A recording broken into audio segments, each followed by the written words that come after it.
الرجیم بسم اللہ الرحمن الرحیم قال رسول اللہ صلی اللہ علیہ وآلہ وسلم ان رجب شہر اللہ العظیم لا يقاربه شہر من الشہور حرمتا ولا فضلا وعلا ان رجب شہر اللہ والشعبان شہری ورمضان شہر امتی۔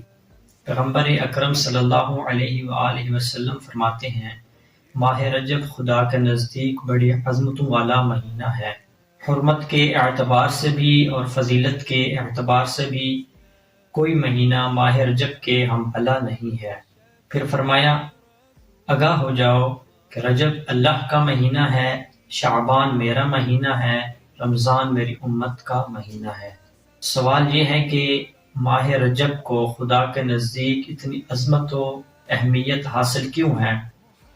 تو جس ماہ میں ایسی ہستی کی آمد ہو جس کے بارے میں لسان رسالت یہ فرماتی ہوئی نظر آئے کہ دنیا کے تمام درخت کلمے بن جائیں اور سمندر سیاہی بن جائیں، جن و انس لکھنے والے بن جائیں اور بیان کرنے والے بن جائیں، تب بھی میرے بھائی علی کے فضائل کا احصاء ممکن نہیں ہے۔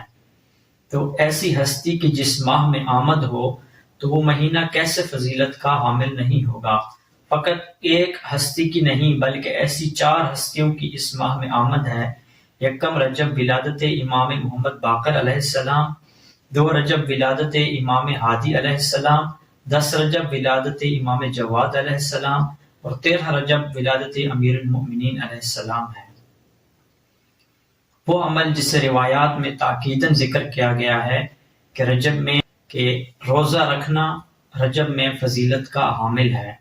امام موسیٰ کاظم علیہ السلام فرماتے ہیں من صام یوما من رجب تباعدت عنہ النار مسیر سنہ، کہ جو بندہ ماہ رجب میں ایک روزہ رکھے گا اللہ تعالیٰ اس سے جہنم کی آگ کو 1 سال کی مسافت تک دور کر دے گا۔ پھر فرماتے ہیں من صام ثلاثۃ ایام من رجب وجبت لہ الجنہ، جو بندہ ماہ رجب میں 3 روزے رکھے گا اللہ تعالیٰ اس پر جنت واجب کر دے گا۔